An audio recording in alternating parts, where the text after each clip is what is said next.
అందరికీ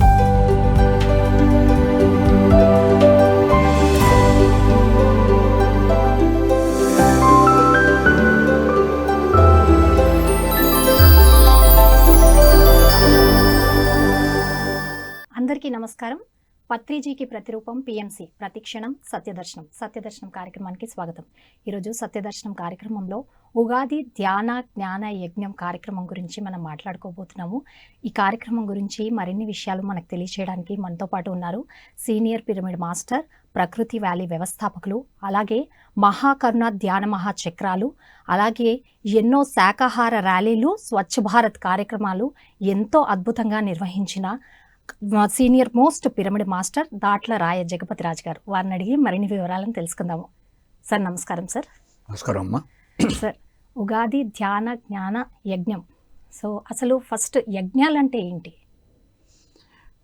వండర్ఫుల్. ఈ దేశం భారతదేశం అంటేనే అత్యున్నత శాస్త్రీయ నాగరికత ఉన్న దేశం. యజ్ఞాలు ఎందుకు చేయాలి అంటే భారతదేశం ఏదైతే సూక్ష్మ స్థితిలో ఉందో, స్థూల స్థితిలో ఏదైతే ఉందో, అంటే బాహ్యంగా ఏది ఉందో దానికి కారణం అంతర స్థితిలో ఉంటుంది, ఇంత సూక్ష్మ స్థితిలో ఉంటుంది. సూక్ష్మ స్థితిలో శక్తి స్థాయిలో ఏదైతే కావాలో, అంటే ఈ శూన్యం నుంచి ఈ సృష్టి ఆవిర్భవించింది అంటారు. శూన్యం నుంచి ఈ సృష్టి వచ్చింది, ఓం అనే శబ్దం నుంచి ఈ సృష్టి ఆవిర్భవించింది అనేది మనం చెప్పుకుంటుంటాం. అంచేత ఏదైనా మార్పు రావాలంటే సూక్ష్మ స్థాయిలో జరగాలి. అలా జరగడం కోసం జరపబడే ఒక మహా అద్భుతమే యజ్ఞాలు. అందులో ధ్యాన యజ్ఞం అనేది అత్యున్నతమైన ఫలితాన్ని ఇచ్చేది.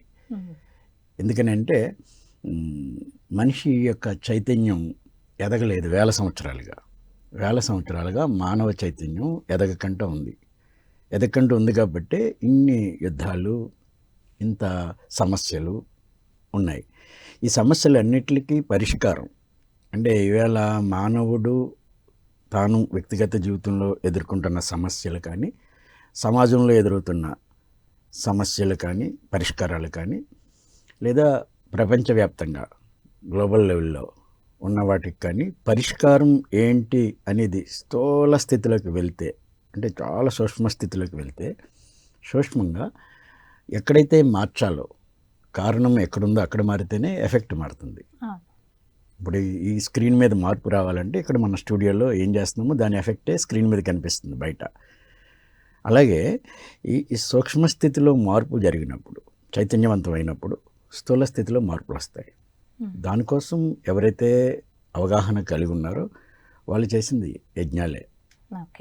ముఖ్యంగా పిరమిడ్ స్పిరిచువల్ సొసైటీ ఎన్నో యజ్ఞాలు జరుపుతూ ఉంటుంది.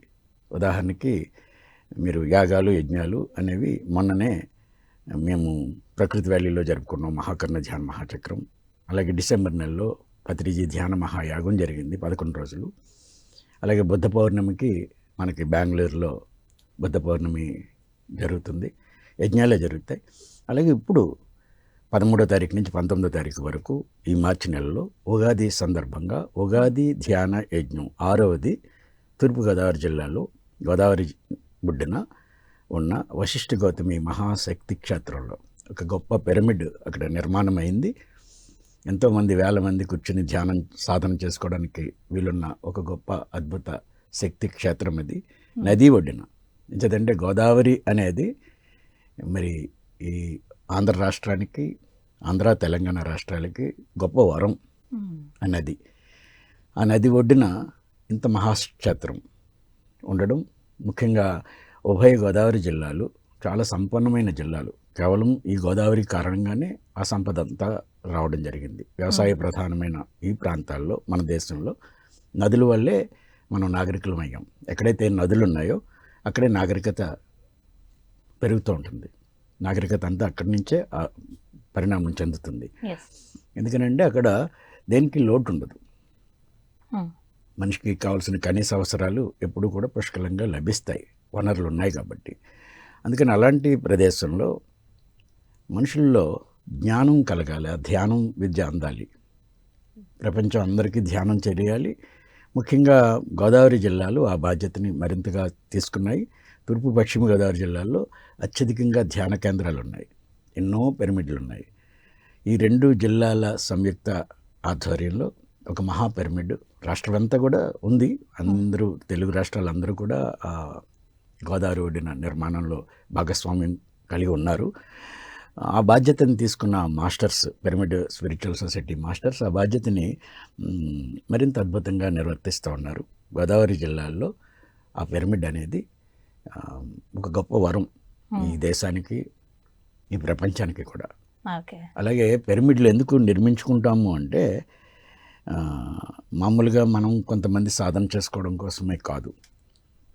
చాలామంది ఏమనుకుంటాము అంటే ఆ ప్రాంతానికి అక్కడ పిరమిడ్ ఉంది అంటే ఆ ప్రాంతం వాసులకు మాత్రమే కాదు, అలాగే ఇప్పుడున్న ఈ జనరేషన్కే కాదు, భవిష్యత్తు తరాలకు కూడా. ఎలాగైతే గిజా పిరమిడ్ మనకి ఈజిప్ట్లో ఉందో, ఆ పిరమిడ్ వేల సంవత్సరాలు, 35,000 సంవత్సరాలకి పూర్వం అంటారు. అది నిర్మాణం ఎప్పుడైందో ఎవరు కట్టారో కూడా తెలియదు ఇప్పటికీ. కానీ ఆ పిరమిడ్ వచ్చిన తర్వాత ఈ భూమి మీద భూకంపాలు లాంటి ప్రకృతి వైపరీత్యాలు ఆగినాయి. ఎందుకనంటే పిరమిడ్ ఉన్న ప్రాంతంలో ఆ ఏరియాలో బ్యాలెన్స్ చేస్తారన్నమాట. అంటే నెగిటివ్ని పాజిటివ్గా ట్రాన్స్ఫార్మ్ చేసే ఆ శక్తి కేంద్రాలే పిరమిడ్లు. అందుకోసమే పత్రిజీ కొన్ని ప్రదేశాలని ఎంచుకొని ఆయన ఇక్కడ నాకు పిరమిడ్ కావాలి అనేవారు క్యాజువల్గా. అక్కడ ఒక పిరమిడ్ వచ్చేది. ఆ ప్రాంతాల్లో ఏమున్నాయో లేవో అవి కాదు, మనం చూసేది ఒక 50-100 సంవత్సరాల వాళ్ళకి ఏం ఉపయోగపడతాయో కాదు, భవిష్యత్తుకి అదొక ఎనర్జీ గ్రిడ్, అది బ్యాలెన్స్ చేయడానికి అవసరం. అలాంటి ఒక మహా నిర్మాణం అక్కడ జరుగుతూ వచ్చింది. ఇంచుమించు దాదాపు 2010లో అనుకుంటాను దాన్ని, నేను అదే జిల్లా వాడిని. 2010లో అక్కడ ప్రారంభమైంది. అది అంచెలంచెలుగా అవుతూ ఒక మహాద్భుతమైన 5 ఛాంబర్స్, అంటే కింగ్స్ ఛాంబరు, క్రిస్టల్ ఛాంబర్, శ్రీచక్ర పిరమిడ్, ఇలా వైవిధ్యంగా, ఇంత వైవిధ్యంతో కూడిన పిరమిడ్ ఇప్పటివరకు మనకు లేదు. ఏషియాలోనే పెద్దది, ఒక పెద్ద గొప్ప మహా పిరమిడ్ అక్కడ నిర్మాణమైంది. ముఖ్యంగా అక్కడ మాస్టర్స్ ఎంతోమంది ఎంతో కృషి, ఎంతో త్యాగము చేసి ఆ నిర్మాణాన్ని చేపట్టారు. ఇప్పుడు ఒక గొప్ప కమిటీ, ముఖ్యంగా సూరారెడ్డి ఒక మంచి యువకుడు, విద్యార్థికుడు, ఆయన నాయకత్వంలో మరింత ముందుకి ప్రగతికి వెళ్తుందనేది నా పూర్తి విశ్వాసం. చక్కటి పిరమిడ్, చక్కటి యజ్ఞం. ఇది 6వ ధ్యాన యజ్ఞం. అయితే ఇప్పటి వరకు 5 పూర్తి చేసుకున్నాం సార్. ఉగాది ధ్యాన జ్ఞాన యజ్ఞాలు 5 పూర్తయ్యాయి. ఇది 6వది ఎలా ఉండబోతుంది? ప్రతిదీ కూడా ఇప్పుడు మీరు చూస్తే పిరమిడ్ స్పిరిచువల్ సొసైటీలో ప్రతి సంవత్సరం అక్కడ జరిగే కార్యక్రమాల్లో అత్యధికంగా జనసంఖ్య పెరుగుతూ వస్తుంది. గురువుగారు మిగిలిన సంస్థల్లో ఉన్నదానికి భిన్నంగా పిరమిడ్ స్పిరిచువల్ సొసైటీలో ఒక గురువు వెళ్ళిపోయిన తర్వాత సహజంగా అక్కడ జరిగే వేగం తగ్గుతుంది. కానీ ఇది మల్టిఫై అవుతూ వస్తుంది. ఎందుకనంటే పత్రిజీ యొక్క విజన్ అలాంటిది. పత్రిజీ ఎలాంటి డిజైన్ చేశారంటే ఇది డీసెంట్రలైజ్డ్ మూమెంట్, అంటే కేంద్రీకృతం కాదు, దేనికది సెపరేట్. పిరమిడ్ స్పిరిచువల్ సొసైటీస్ ఇవి. ఏ సొసైటీ ఇంకో సొసైటీ మీద ఆధిపత్యాలు ఉండవు, ఎవరి కంట్రోల్లోని ఎవరు ఉండదు, దేనికది ప్రత్యేకం. వశిష్ఠి గౌతమి పిరమిడ్ దానికది ప్రత్యేకం. దాని కింద ఆ జిల్లాలో ఉన్న కేంద్రాలన్నీ దాని కింద పనిచేయడానికి ఉండవు. దాని సహకారంతో, అలాగే మిగిలిన కేంద్రాలు వాళ్ళ సహకారంతో ఇది నడుస్తుంది, దీని సహకారంతో అది ఉంటుంది. దేనికది సెపరేట్, ఒకరికొకరు సహకరించుకోవడం. అలాగే కడతాల్ పిరమిడ్కి దేశంలో, రాష్ట్రంలో ఉన్న అన్ని కేంద్రాలు సహకారం ఇస్తాయి. అలాగే కడతాల్ పిరమిడ్లో జరిగే కార్యక్రమాల్లో అందరూ పాల్గొంటారు, అంతే. అలాగే ప్రకృతి వ్యాలీ, అక్కడ అందరికీ అది ఒక అవకాశం. మన ఆశ్రమాలు, అలాగే జాతవనం ఉంది, జాతవనం మన ఆశ్రమం, అక్కడ పిరమిడ్లు ఉన్నాయి. అది ఎవరి మీద పెత్తనం చేయడానికి కాదు, ఆధిపత్యాలు లేవు, డీసెంట్రలైజ్డ్ మూమెంట్ ఇది. పత్రికారు కూడా ఆయనకి ఎక్కడా కూడా దాంట్లో యాజమాన్యపు హక్కులు ఉండవు. ఆయన యజమాని కానీ హక్కులు ఉండవు. నేను యజమాని, నాది ఆస్తి అనేది ఉండదు. పిరమిడ్ స్పిరిచువల్ సొసైటీలో ఒక బ్యూటిఫుల్ స్ట్రక్చర్ అది. దాని కారణంగా ఇవాళ ఎక్కడ కార్యక్రమాలైనా వేలాది మంది పెరుగుతూ వస్తున్నారు. గతంలో కంటే పెరుగుతూ ఉన్నారు.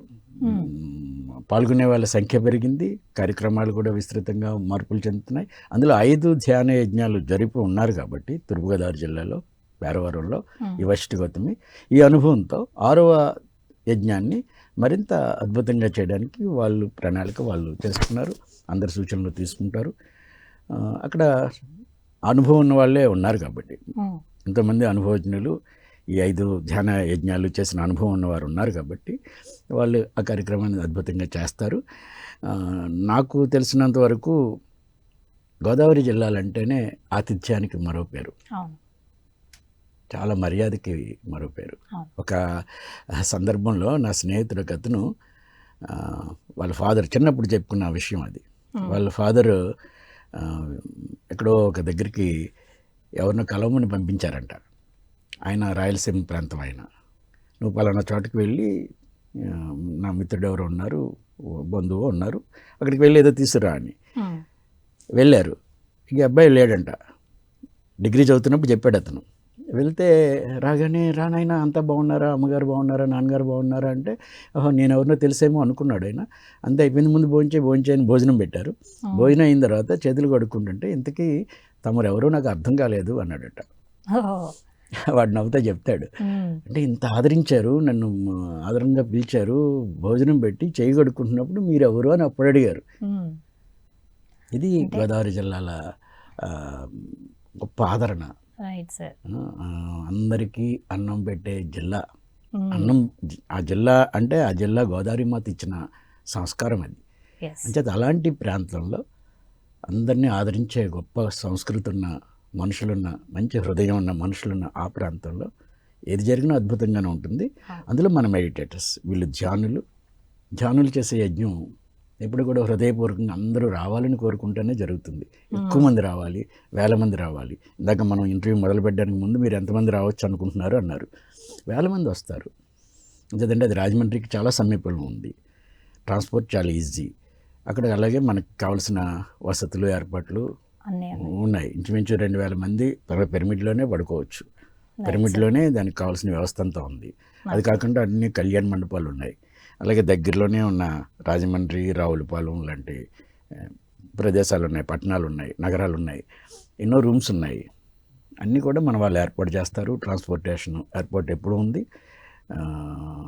అంటే ఏమీ ఇబ్బంది లేదు, చాలా బాగుంటుంది. వచ్చిన వాళ్ళకి వసతి సౌకర్యాలు కానీ, భోజనాది సౌకర్యాలు కానీ అన్ని సౌకర్యాలు ఉంటాయి. అన్నిటికీ మించి గోదావరి స్నానానికి జస్ట్ మన పిరమిడ్కి కనిపిస్తూ ఉంటుంది. ఆ గట్టు యువతల పిరమిడ్, గట్టు అవతల నది. వెళ్ళి నదిలో స్నానం చేయొచ్చు. బోటు అన్ని ఏర్పాట్లు గతంలో చేశారు. బహుశా ఈ సంవత్సరం కూడా అలాగే ఉంటుంది అనుకుంటాను. అంచేత చాలా ఆ వారం రోజులు ఒక స్వర్గంలో మనం విహరించినట్టుగా ఉంటుంది. సరే, అయితే ఇప్పుడు ఈ ధ్యాన జ్ఞాన యజ్ఞాలు, ఉగాది ధ్యాన జ్ఞాన యజ్ఞాలు ఏవైతే ఉన్నాయో ఇందులో మెడిటేషన్ ఎన్ని గంటలు ఉండబోతోంది, ఎలా ఉండబోతోంది? 5 గంటల నుంచి 8 గంటల వరకు ఉదయం తెల్లవారుజామున 5 గంటల నుంచి 8 గంటల వరకు మనకి ధ్యాన యజ్ఞంలో ప్రధానమైన ధ్యానం. అంటే ధ్యానంతోనే మనం ప్రోగ్రామ్ మొదలవుతుంది. 5 నుంచి 8 గంటల వరకు చక్కటి ధ్యానం జరుగుతుంది. తర్వాత కార్యక్రమాలు అయిన తర్వాత మళ్ళీ మధ్యాహ్నం కూడా 3 నుంచి 5 వరకు అన్నారు.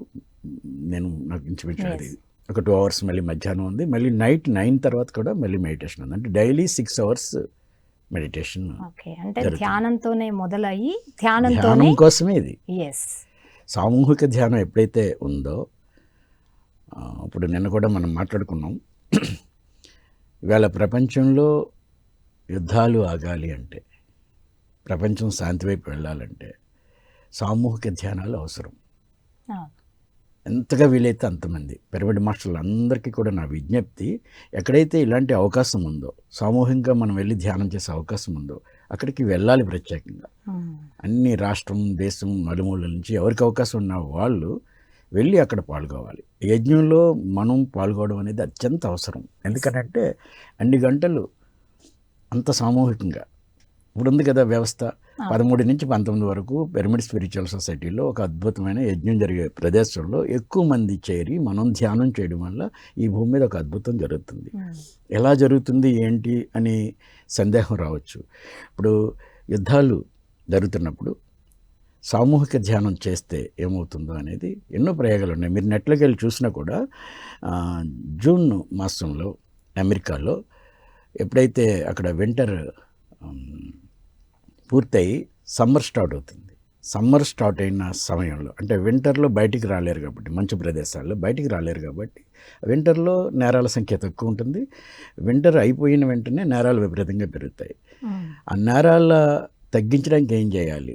బయట ఊరికే శిక్షలు విధించడం, పోలీసుల వ్యవస్థ, వ్యవహారాలు ఎన్నున్న మనుషుల్లో మార్పు రావాలి, చైతన్యం మారాలి, అక్కడ ఒక పాజిటివ్ ఎనర్జీ జనరేట్ అవ్వాలి అనే ఉద్దేశంతో ఈ ప్రయోగం చేశారు.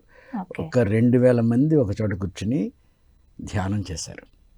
ఒక 1 అవర్ ధ్యానం చేయించారు. 2000 మంది ఒక చోట కూర్చుని ధ్యానం చేస్తే నేరాల సంఖ్య 80% తగ్గింది. రికార్డెడ్ అది, నేను మాట్లాడేది. మీరు నెట్లోకి వెళ్ళి ఎవరైనా చూడొచ్చు. సామూహిక ధ్యానం ఎక్కడైతే జరుగుతుందో అక్కడ ఆ వాతావరణంలో ఒక అద్భుతమైన మార్పు వస్తుంది. కాస్మిక్ ఎనర్జీ అనేది చాలా హై, వేవ్స్ ఎనర్జీ ఎప్పుడైతే ఆ పాజిటివ్ ఎనర్జీ స్ప్రెడ్ అవుతుందో, నెగిటివ్ ఎప్పుడైతే ఉందో, చీకటి ఎప్పుడైతే ఉందో, వెలుగు అక్కడ ప్రసరించినప్పుడు చీకటి ఎలాగైతే పోతుందో, అలాగే మనుషుల్లో కానీ, పరిస్థితుల్లో కానీ, సమాజంలో కానీ జరుగుతున్న విపత్తుల్ని నుంచి రక్షింపబడాలి అంటే అక్కడ పాజిటివ్ జనరేట్ అవ్వాలి. ఎవరైతే ఆధ్యాత్మిక అవగాహన ఉందో, ఎవరైతే ఆధ్యాత్మిక అవగాహన కలిగి ఉన్నారో వాళ్ళందరూ చేయవలసిన పని ధ్యానం. ఈవేళ 3వ ప్రపంచ యుద్ధం వైపు ప్రపంచం అడుగులేస్తుంది. అది సహజం, ఎప్పుడు యుద్ధం వైపు వెళ్తూ ఉంటుంది. శాంతి వైపు మనం ప్రయత్నం చేయాలి. మన పాత్ర అది. అమెరికా ఏం చేయాలో, ఇక్కడ కూర్చొని ట్రంప్ గారు ఏం చేయాలో, మోడీ గారు ఏం చేయాలో నేను మాట్లాడకూడదు. నేనేం చేయాలో అది చేయాలి. నేనేం చేయాలి ఈ సమయంలో? తప్పనిసరిగా ఎక్కడైతే అవకాశం ఉందో అక్కడ నేను ధ్యానం చేయాలి. మన ధ్యాన కేంద్రాలన్నిటిల్లో ధ్యానం మరింతగా పెరగాలి, మరింతగా చేయాలి. అంటే ఇందాక మీరు చెప్పారు యుద్ధాలు జరిగినప్పుడు ఇలా సామూహికంగా చేశారు అని. పత్రిజీ గారు చెప్పిన అంటే యజ్ఞాలు చేయడం వల్ల ప్రపంచ శాంతి వస్తుంది అని ఆయన చెప్పడం జరిగింది. అంటే ఇది ఒక ఉదాహరణగా మనం తీసుకోవచ్చు. 200%. ఇదేమి శాస్త్రీయమైంది, ఇది మూఢనమ్మకం కాదు. ఎన్నో ప్రయోగాలు జరిగినాయి, ఎన్నో ప్రయోగాలు ప్రపంచంలో, ఈ సృష్టిలో ఆవిర్భవించిన నుంచి వేల సంవత్సరాలుగా భారతదేశం ప్రపంచానికి ఇచ్చిన అద్భుత వరం ఏది అంటే శాంతి. భారతదేశం అహింసనే ఆయుధంగా ఈ దేశం ఎప్పుడూ పనిచేసింది. ఎప్పుడు ఈ దేశం వేరే దేశాల మీద దండయాత్రలు చేయలేదు. భారతదేశం ఎవరి మీద ఆక్రమణలు చేయలేదు. ప్రపంచంలోని అన్ని దేశాలు మన మీదకి వచ్చినాయి. అందరినీ మనం హక్కుని చేర్చుకున్నాం. ఎంచేదంటే వసుదైక కుటుంబం, వాడు పరాయి వాడు అనే భావన మనకి లేదు. సరే రా, ఆతిథ్యం ఇచ్చింది దేశం ఇది. అలాగే భారతదేశం ఎందుకు గొప్పది అంటే ప్రపంచంలో ఎవరైనా ఒప్పుకోవాల్సింది. ఎందుకనంటే భారతదేశం ఎప్పుడు కూడా శాంతిని కోరుకుంది, ఎప్పుడు యుద్ధాలు చేయలేదు. ఈవెన్ మొన్న కూడా పహల్గావ్లో ముష్కర్లు వచ్చి అమాయకులైన టూరిస్టుల మీద కాల్పులు జరిపి చంపేస్తే ఎవరు చంపారో తెలుసు. మనం వెళ్ళి పాకిస్తాన్ మీద యుద్ధం చేయాలని వెస్టర్న్ మైండ్తో ఉన్న అందరూ యుద్ధం చేయమని అన్నారు. కానీ ఈ దేశం వెళ్ళి యుద్ధం చేయలే, ఆ స్థావరాలని ధ్వంసం చేసి వచ్చింది. పాకిస్తాన్ని 2 నిమిషాల్లో మనం ఆధీనంలోకి తెచ్చుకోవచ్చు, ఆ భూభాగాన్ని తెచ్చుకోవచ్చు. అదేం పెద్ద కష్టం కాదు మనకున్న బలంతో, ఆయుధ బలంతో. పోనీ జనబలమా ఆయుధ బలమా మనకుంది. మన దగ్గర అణ్వాయుధాలు ఉన్నాయి, మన దగ్గర అంత శక్తివంతమైన సైన్యం ఉంది, అన్నీ ఉన్నాయి. పాకిస్తాన్ మన ముందు పెద్ద ఏం కష్టం కాదు. కానీ దాన్ని మనం ఆక్రమించలేదు, దాని మీదకి మనం యుద్ధం చేయలేదు.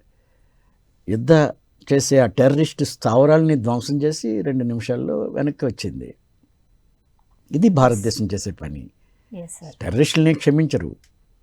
యుద్ధం అవసరమైనప్పుడు ఎవరితో యుద్ధం చేయాలి? ప్రజలతో కాదు. ఎవరైతే ఇంకా చేయరో, మనిషిగా లేడో వాళ్ళని నిర్మూలించాలి. అటువంటి పని టైం వచ్చినప్పుడు చేశారు. అదే పని చేసాం. అలెగ్జాండర్ వచ్చినప్పుడు పురుషోత్తముడు ఏం చేశాడు? శివాజీ ఏం చేశారు? ఛత్రపతి శివాజీ, రాణా ప్రతాప్ సింగ్ ఏం చేశారు? ఎప్పుడైతే అవసరమో అప్పుడు శత్రువుతో మాత్రమే పోరాడతారు. మహాభారత యుద్ధం జరిగింది. దుష్టత శక్తితో యుద్ధం చేయవలసి వచ్చినప్పుడు యుద్ధం చేస్తారు, కానీ ఆక్రమించరు. వాళ్ళ పరివర్తన తీసుకురావడం అవసరం. అయితే ధ్యానం ఏం చేస్తుందంటే యుద్ధం అక్కర్లే. బుద్ధుడి దగ్గరికి అంగుళిమాలుడు వస్తే అంగుళిమాలుడు బుద్ధుడిని చంపడానికే కదా వస్తాడు. అంగుళిమాలుడు చంపి ఆ వేళ్ళు దండగా వేసుకుని తిరుగుతుంటాడు. బుద్ధుడు వెళ్తుంటాడు. ఆ ప్రాంతంలో. అంగుళిమాలుడు వస్తాడు. బుద్ధుడికి ఏమీ భయం ఉండదు, ఏముండదు. ఆయన వెళ్తూ ఉంటాడు. ఆగు ఆగు అంటాడు. వాడు అంగుళిమాలుడు. నువ్వు పరిగెడుతున్నావు, నేను ఆగే ఉన్నాను, నువ్వు కూడా ఆగుండు అని ఏదో అంటాడు ఆయన బుద్ధుడు. అంగుళిమాలుడు ఆయన దగ్గరికి వచ్చి సమరిద్దామని వచ్చినోడు కాలు మీద పడతాడు. అది ధ్యాన శక్తి. ఒక నెగిటివ్ని పాజిటివ్గా మార్చగలగాలి, ఒక రత్నాకరుణ్ణి వాల్మీకిలాగా మార్చగలగాలి, ఒక టెర్రరిస్ట్ని ఒక శాంతి దూతగా మార్చగలగాలి. ఆ మార్చే శక్తి మనిషి మాటలకి ఉండకపోవచ్చు, కానీ ధ్యానానికి ఉంది. అందుకోసం ధ్యానం. ఓకే సార్, ఇప్పుడు మనము ఉగాది ధ్యాన జ్ఞాన యజ్ఞ కార్యక్రమాల గురించి మాట్లాడుకోబోతున్నాము. సో ఇందులో ఇప్పుడు వీళ్ళు ఓన్లీ ధ్యానులే కాకుండా యువత కూడా చాలామంది ధ్యానం వైపు మళ్ళుతూ ఉన్నారు. సో ఇక్కడ ఉభయ గోదావరి జిల్లాలో నుండి ఎంతమంది యువత ఇలాంటి ప్రోగ్రామ్స్ చూడడానికి కానీ ఇనిషియేషన్ తీసుకోవడానికి కానీ ఆసక్తి చూపుతున్నారంటారు? వండర్ఫుల్ అమ్మ. ఎందుకంటే ముఖ్యంగా యూత్ చాలా ఫ్రెష్గా, ఇంకా వాళ్ళు పొల్యూట్ అయి ఉండరు. పెద్దవాళ్ళలాగా కొన్ని కాంక్రీట్ బిలీఫ్స్ ఉండవు, రాంగ్ బిలీఫ్స్ ఉండవు, శాస్త్రీయంగా ఉండడానికి అవకాశం ఉంటుంది. అంటే యువతకి చాలా అవసరం. అందుకనే మన ఉభయ గోదావరి జిల్లాల్లో రాష్ట్ర వ్యాప్తంగా, దేశవ్యాప్తంగా కూడా పిరమిడ్ స్పిరిచువల్ సొసైటీ తన పాత్ర ఏంటి అంటే ఎక్కువగా విద్యా ఆలయాలకు వెళ్ళడం, వాళ్ళందరికీ ధ్యానాన్ని పరిచయం చేయడం. ముఖ్యంగా ఆ జిల్లాలో కూడా అనేక కాలేజీల్లో, స్కూల్స్లో మన వాళ్ళు చేస్తూ ఉంటారు. ఉదాహరణకి అక్కడ భీమఖండం అని, ధ్యాన భీమఖండం అని ద్రాక్షారామ ప్రాంతంలో ఒక చక్కటి కార్యక్రమాన్ని తీసుకున్నారు.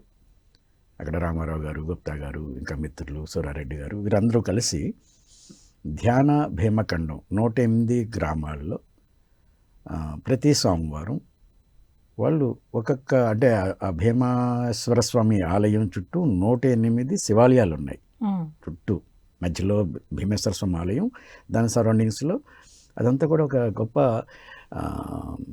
ఏదో ఒక కాస్మిక్ రీజన్తో తయారైన ఆలయాలు అనుకుంటాను.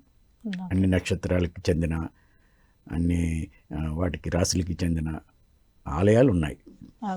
ఆ ఆలయాల్లో వీళ్ళు ఏం చేస్తారు అంటే ఆ ప్రాంతంలో, ఆ గ్రామంలో ఇంటింటికి వెళ్ళి ధ్యానం చెప్తారు. కొంతమంది స్కూల్స్కి వెళ్ళి వాళ్ళకి ధ్యానం చెప్తారు. అలాగే తుని ప్రాంతంలో, అలాగే రాజనగరం మండలం ఆ ప్రాంతంలో 108 గ్రామాలని తీసుకున్నారు. కోరుకొండ అలాంటి ప్రాంతాల్లో 108 గ్రామాలని మన మాస్టర్స్ లక్ష్యంగా పెట్టుకున్నారు. ఈ 108 గ్రామాల్లో నేను ధ్యాన కేంద్రాలను వచ్చిల్లాగా చేయాలి, అక్కడ పిరమిడ్ల నిర్మాణం కావాలి, అక్కడున్న అందరికీ ధ్యానం తెలియాలి. ఇలాగ అనేక సంవత్సరాలుగా పనిచేస్తున్నారు. అక్కడ మొట్టమొదటి శాకాహార ధ్యాన గ్రామం ధ్యాన జగతి అని నిర్మాణమైంది. పిరమిడ్ స్పిరిచువల్ సొసైటీలో మొట్టమొదటి పూర్తి శాకాహార ధ్యాన గ్రామం ధ్యాన జగతి అని గ్రామం. అది మొట్టమొదటి గ్రామం తూర్పుగోదావరి జిల్లాలో రాజమండ్రి సమీపంలో కలవచర్ల గ్రామంలో నిర్మాణమైంది. ఆ గ్రామం శాకాహార గ్రామం.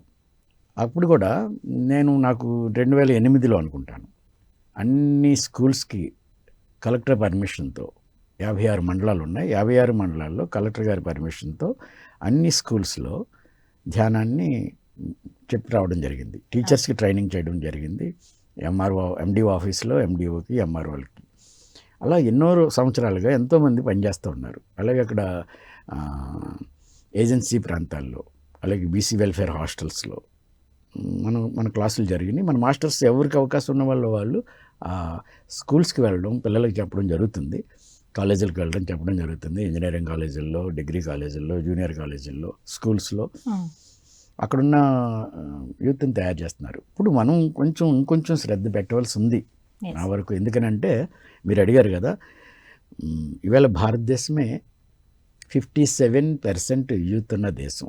ప్రపంచంలో ఏ దేశంలో కూడా 18 నుంచి 40 సంవత్సరాల వయసు మధ్య ఉన్న యూత్ ఉన్న దేశం ఏది లేదు. అంటే యూత్ జనాభా ఎక్కువ భారతదేశంలో. అంచేత మనకి యూత్, మన దేశంలో ఉన్న జనాభా మనకి స్ట్రెంగ్త్. చైనా తీసుకోండి, చైనాలో వృద్ధుల జనాభా ఎక్కువ. అక్కడున్న 150 కోట్ల జనాభాలో వృద్ధుల పర్సంటేజ్ ఎక్కువ, యూత్ తక్కువ. వాళ్ళు 30-40% లోపు ఉన్నారు. కానీ ఇక్కడ 57% మంది యూత్ ఉన్న దేశం ప్రపంచంలో ఏదీ లేదు. అంటే యువశక్తి ఎక్కువ ఉన్న దేశం. Ah. ఇక్కడ వీళ్ళకి ధ్యానం అందాలి. Mm. తప్పనిసరిగా ఇలాంటి యజ్ఞాలప్పుడు ప్రత్యేకమైన శ్రద్ధ తీసుకుని Yes. ఆ కాలేజీలకి, స్కూల్స్కి వెళ్తారు మన వాళ్ళు. అలాగే ఈ కార్యక్రమాలు జరుగుతున్నప్పుడు కూడా ఏదో స్కూల్ నుంచో కాలేజీ నుంచో వస్తారు. Mm. బహుశా 10th క్లాస్ ఎగ్జామ్స్ మరి అవుతున్నాయో అవును. అనుకుంటాను. స్టార్ట్ అవుతుంది. ఎగ్జామ్స్ అయిపోతాయి. ముఖ్యంగా ఇంజనీరింగ్ కాలేజీలు సాధారణంగా ఇప్పుడేమీ ఎగ్జామ్స్ హడావుడులు లేవు కాబట్టి ఆ పిల్లలు రావడానికి అవకాశం ఉంది.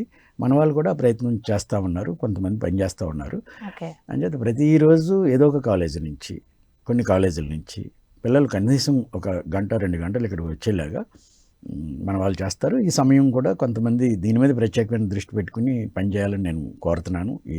ఈ ముఖంగా తూర్పు పశ్చిమ గోదావరి జిల్లాల్లో ఉన్న మాస్టర్స్ కొన్ని కాలేజీలని, కొన్ని స్కూల్స్ని ఆ యాజమాన్యాలతో మాట్లాడి వాళ్ళ పిల్లల్ని ఇక్కడికి వచ్చేలా. మంచి ప్రశ్న మీరు అడిగింది, యూత్ ఎంతమంది పాల్గొంటారు అని. తప్పనిసరిగా యూత్ ఎక్కువ పాల్గొవాలి. Yes. ఉదయం వస్తే సాయంత్రం వరకు కనీసం వాళ్ళు ఇక్కడ ఉంటే ఇక్కడ ధ్యానం చేస్తారు, ఇక్కడ విషయాలు తెలుసుకుంటారు కాబట్టి రావాలి.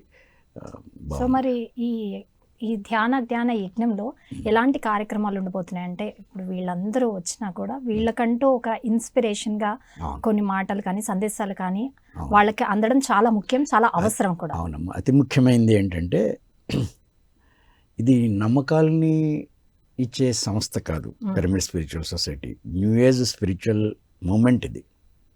కొత్త యుగపు ఆధ్యాత్మిక శాస్త్రజ్ఞుల మూమెంట్ ఇది. Mm.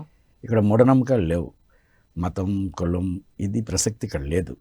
ఇక్కడ సత్యం Mm. ఏదైతే అవసరమో అది తెలుసుకున్న అనుభవజ్ఞులైన మాస్టర్స్ ఉన్నారు. పిరమిడ్ స్పిరిచువల్ సొసైటీలో బయట నుంచి నీతి బోధలు చేయడం అనేది ఉండదు. ఓకే. ఇన్నర్గా వాళ్ళలో ఆ చైతన్యం కలిగి, ఇప్పుడు మీకుంది, నాకుంది. బయట నుంచి మనం ఎన్నో మాటలు విన్నాం, ఎన్నో నీతి వాక్యాలు విన్నాం, కానీ అన్నీ మనలో అది బలవంతంగా తెచ్చుకుంటే మనలో అది కాదు, ఇమ్మడదు, డైజెస్ట్ అవ్వాలి. అవును. అది గొప్ప విషయమే. కోపం ఉండకూడదని మీకు నాకు తెలుసు, కానీ నాకు కోపం ఉంది, మీకు కోపం ఉంది అనుకుందాం. సమయానుకూలాన్ని బట్టి వస్తుంది కదా. ఉండకూడదు అన్నది ఉంది కాబట్టి నేను పనికిమాలినని కాదు. అది ఎలాగ ఆ కోపాన్ని నువ్వు ఉపయోగించాలి, ఎలాగ నీ లోపల ఉన్న క్వాలిటీస్ని, నీ లోపల శక్తులు ఉన్నాయి, కోపము ఇంకోటి అన్నీ మన ఎనర్జీ, మన శక్తులు అవి. వాటిని ఎలాగ అప్లై చేయాలి, ఎలాగ ఉపయోగించాలి అనే విచక్షణ ధ్యానం వల్ల మాత్రమే కలుగుతుంది. అందుకనే పిరమిడ్ స్పిరిచువల్ సొసైటీ అతి ముఖ్యమైన విషయాలు ఏంటంటే, 1 ధ్యానము, 2 స్వాధ్యాయము. చక్కటి ఆధ్యాత్మిక గ్రంథాలు ఉన్నాయి. ఇప్పుడు ఈ కార్యక్రమాల్లో ఎంతోమంది ఆ పుస్తకాలు అక్కడ అందుబాటులోకి తీసుకొస్తారు, బుక్ స్టాల్స్ పెడతారు. అక్కడ ఎన్నో పుస్తకాలు దొరుకుతాయి. ఆ పుస్తకాలని చదవాలి, స్వాధ్యాయానికి ఇవ్వాలి. తప్పనిసరిగా నేను కూడా ఆ నిర్వాహకులకి ఈ సందర్భంలో కూడా నేను ఒక విజ్ఞప్తి చేస్తున్నాను. డైలీ ఒక ½ అవర్ అయినా స్వాధ్యాయ యోగం మీద టాపిక్ పెట్టాలి. స్వాధ్యాయ యోగం ఎవరైతే ఆధ్యాత్మిక గ్రంథాలని బాగా అధ్యయనం చేశారో అలాంటి మాస్టర్స్తో మీరు అక్కడ కార్యక్రమాలని ఇప్పించాలి. అది జరిగినప్పుడు ఏమవుతుంది, పుస్తకాల పరిచయం అవుతుంది. ఎన్నో ఆధ్యాత్మిక గ్రంథాలు ఉన్నాయో. ఇప్పుడు గంట సేపు ఉపన్యాసం మాట్లాడడం విన్న వాళ్ళకి కొంతసేపు ఉండొచ్చు, లేకపోవచ్చు. కానీ ఒక పుస్తకం మీకు అందితే 70-80 సంవత్సరాల ఆయన జీవితం అంతా తెలుసుకున్న మహా అద్భుత సారాన్ని ఒక పుస్తకం రూపంలో ఒక ఎన్లైటెండ్ మాస్టర్ ఇచ్చినప్పుడు ఆ పుస్తకాన్ని చదవడం అనేది ఇంపార్టెంట్. అందుకే పిరమిడ్ స్పిరిచువల్ సొసైటీలో ధ్యానం ఎంత ఇంపార్టెంటో స్వాధ్యాయం కూడా అంత ఇంపార్టెంట్. అంటే అలాంటి పుస్తకాలని ఆ యూత్కి పరిచయం చేయాలి. నేను కాలేజీలకి అది వెళ్ళినప్పుడు పిల్లల్ని అడుగుతుంటాను, మీరు ఏ పుస్తకాలు చదివారు other than your class books? Me class పుస్తకాలు కాకుండా మీరు ఇంకేమీ చదివి ఉన్నారు అడిగితే వాళ్ళు చాలా తక్కువ మంది 1-2 పుస్తకాలు చెప్పగలుగుతారు. కొంతమంది అసలు ఏ పుస్తకం చదవలేదు. వాళ్ళకి వివేకానంద స్వామి పరిచయం కాలేదు, రామకృష్ణ మిషన్లో ఉండే గొప్ప పుస్తకాలు ఉన్నాయి, అవి పరిచయం కాలేదు. ఇంకా విషాదం ఏంటి అంటే, ఆ మధ్య నేను పత్రిజీ జన్మదినం రోజున విజయవాడలో ఒక సభకి వెళ్ళాను. మన వాళ్ళు ఏర్పాటు చేసిన పత్రిజీ జన్మదినం సందర్భంగా అక్కడ ఏర్పాటు చేసిన సభకి. అక్కడ నజీర్ భాషా గారని భగవద్గీత మీద వారు మాట్లాడతారు. మీరు మన సొసైటీ తరపున మీరు నజీర్ భాషా గారు భగవద్గీత మీద అని ఏదో చెప్పారు. నేను అనుకున్నాను, భగవద్గీత చెప్పడానికి నజీర్ భాషా గారు ఎలాగా ఇది భగవద్గీత మన హిందువులు చెప్పలేరా అని ఏదో నా లోపల కలిగిన భావన. సరే నేను అక్కడికి వెళ్ళాను, వారు ఏం చెప్తారో వినాలనుకున్నాను. ఆయన అద్భుతంగా ఆయన ఏం చెప్పారు, భగవద్గీత యొక్క విశిష్టతని ఆయన ఎంతో అద్భుతంగా చెప్పారు. ఇది సాక్షాత్తు పరమాత్మ నుంచి 5200 సంవత్సరాల క్రితం వచ్చిన అద్భుతం. మిగిలిన ఏ మత గ్రంథాలైనా కనీసం 2000-2500 సంవత్సరాల కాలం ముందు ఎవరో మనుషులు ఇచ్చింది, కానీ ఇది సాక్షాత్తు దైవమే ఇచ్చిన గ్రంథం అని చెప్తా ఆయన ఒక ప్రశ్న వేశారు అక్కడ. మీరు ఒక 10 మంది ముస్లింల ఇంటికి వెళ్ళి అడగండి, మీ ఇంట్లో ఖురాన్ ఉందా అని. 10 మంది ఇళ్లలో ఖురాన్ ఉంటుంది. మీరు 10 మంది హిందువుల ఇంటికి వెళ్ళి అడగండి, క్రిస్టియన్ ఇంటికి వెళ్ళి అడగండి, బైబిల్ ఉంటుంది. 10 మంది హిందువుల ఇంటికి వెళ్ళి అడగండి, ఎంతమంది దగ్గర భగవద్గీత ఉంది అన్నారు. ఒకసారి నాకే నిజమే కదా, ఎంతమందికి భగవద్గీత పరిచయం అయింది, ఎంతమందికి ఈ దేశంలో ఉన్న సంపద అర్థమైంది. యూత్కి ముఖ్యంగా ఈ ద్వారా, మన మీడియా ద్వారా, లేకపోతే ఇలాంటి కార్యక్రమాల ద్వారా తెలియవలసింది ఏంటంటే, ఈ దేశంలో ఉన్నంత జ్ఞానం, సంపద, ఒక పెద్ద నిధి ఎక్కడా లేదు. ఎక్కడా లేదని ఎందుకు అంటున్నామంటే, సోర్స్ గ్రంథాలు, భారతీయ సనాతన ధర్మానికి చెందిన మూల గ్రంథాలు 2 కోట్లకు పైగా, 1-2 కాదు, ప్రామాణిక గ్రంథాలు. సోర్స్ ఒక మతానికి, లేకపోతే ఒక ధర్మానికి, ఒక సంస్కృతికి, ఒక నాగరికతకి మూల గ్రంథాలు ఎవరికైనా చూస్తే, ప్రపంచంలో ఏ దేశమైనా వెళ్ళి చూస్తే వాళ్ళకి 1-2 ప్రామాణిక గ్రంథాలు ఉంటాయి. దాని ఆధారంగా వాళ్ళ నిర్మాణం ఉంటుంది. అది తక్కువ ఎక్కువ నేను అనడంలే, కానీ ఇక్కడ అలాంటి సోర్స్ గ్రంథాలే 2 కోట్లకు పైగా. అందుకే ఈ దేశం మీద దండయాత్రలు చేసిన వాళ్ళు మన లైబ్రరీలు తగలబెట్టారు. నలంద విశ్వవిద్యాలయంలో ఆ లైబ్రరీ 6 గంటలు తగలబడుతూ ఉంది. 6 నెలలు, 6 గంటలు కాదు, 6 నెలలు ఆ లైబ్రరీలో పుస్తకాలు కాలుతూ ఉన్నాయి. అంటే ఎంత సంపదని వాళ్ళు తగలబెట్టారో. అలాంటి ఎంతో జ్ఞానం, వేల సంవత్సరాల ఋషులు, లక్షల సంవత్సరాలు శోధించి తెలుసుకున్న జ్ఞాన సారం ఇక్కడ ఉంది. ప్రపంచానికి జీరోనిచ్చిన దేశం భారతదేశం. ప్రపంచానికి నాగరికతని ఎవరికీ తెలియని రోజుల్లో నాగరికత ఉన్న దేశం భారతదేశం. 49 పురాతన సంస్కృతులు ఉన్న దేశాలు ప్రపంచంలో 49 ఉన్నాయి. 5000 సంవత్సరాల పైగా చరిత్ర ఉన్న సంస్కృతులు ఉన్న దేశాలు. అందులో 48 నామరూపాలు లేకుండా అయిపోయినాయి. ఇవాళ ఇరాన్, మీరు చూస్తున్న ఇరాన్, పర్షియన్లు, ఎంతో నాగరికత ఉన్న, ఎంతో అద్భుతమైన కల్చర్ ఉన్న ఆ దేశం 15 సంవత్సరాల విదేశీ ఆక్రమణలకు గురైన తర్వాత కంప్లీట్గా వాళ్ళ సంస్కృతి నుంచి దూరమై 100% ఇస్లాం కంట్రీగా మారింది 15 సంవత్సరాల్లో. 1000 సంవత్సరాలు ఇక్కడ మనల్ని పరిపాలించిన, మన విదేశీయులు మన ఆక్రమణలు చేసిన, మన మీద ఎంత దురాఘాతాలు జరిగినా ఇప్పటికీ చెక్కు చెదరని నాగరికత ఉన్న దేశం, సంస్కృతి భారతదేశాన్ని. అంటే ఎంత స్ట్రాంగ్గా ఆలోచించండి, ఎంత స్ట్రాంగ్ పునాదులు ఉన్నాయో.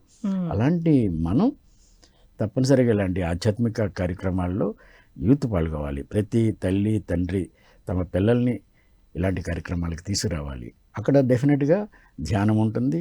ఇలాంటి ఆధ్యాత్మిక విషయాలు తెలిసిన మహనీయులు ఎంతోమంది వస్తారు, వారు చెప్తారు. ధ్యానం ద్వారా ఎంతో జ్ఞానాన్ని కూడా మనం ధ్యానము ప్లస్ జ్ఞానము కూడా ఉంటుంది కదా. ఉదయం 9-10 గంటల నుంచి జ్ఞాన సభ, జ్ఞానాలు, అందరూ మన మాస్టర్స్ యొక్క సందేశాలు ఉంటాయి. మాస్టర్స్ అందరూ వస్తారు, వాళ్ళ సందేశాలు ఉంటాయి. ఎంతోమంది అనుభవాలు వింటాం.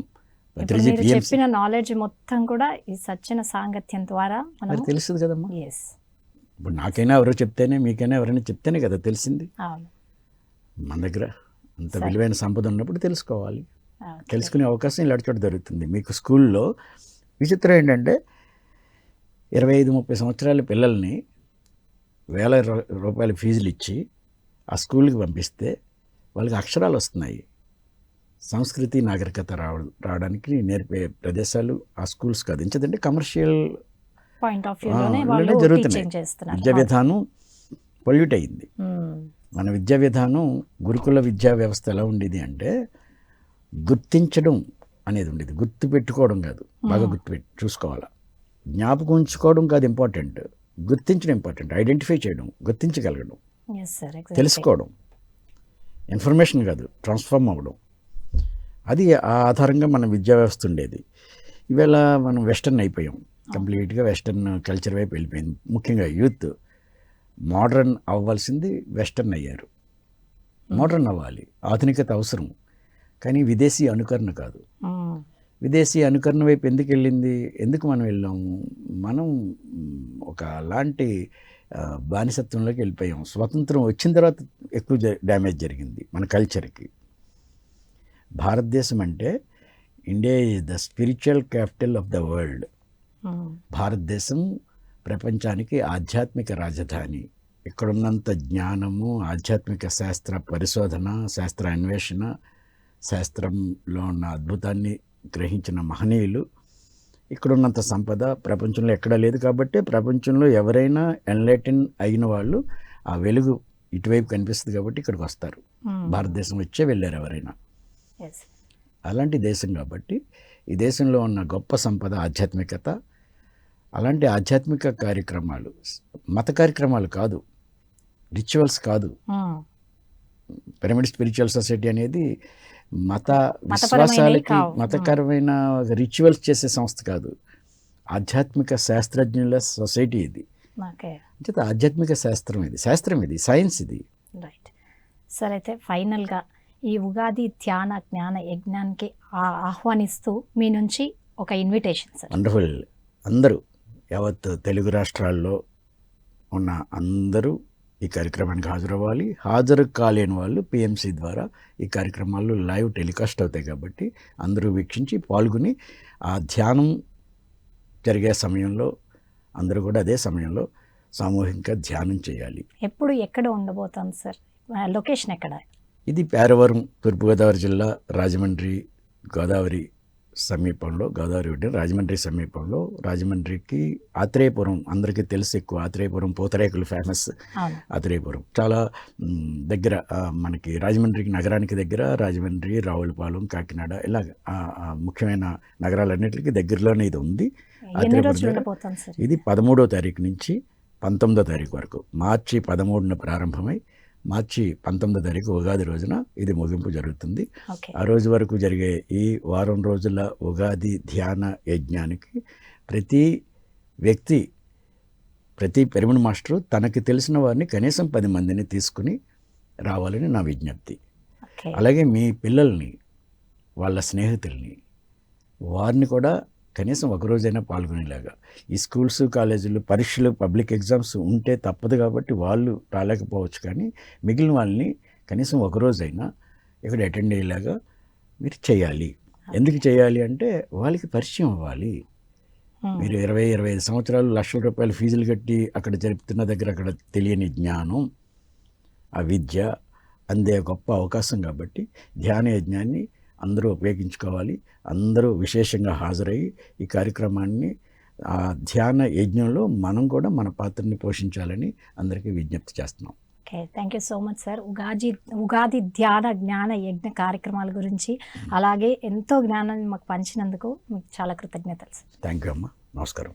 సో చూసారు కదండి, ఇది ఇవాల్టి ఉగాది ధ్యాన జ్ఞాన యజ్ఞం ప్రత్యేక కార్యక్రమం. మరో కార్యక్రమంలో మళ్ళీ కలుద్దాం. అంతవరకు నమస్కారం.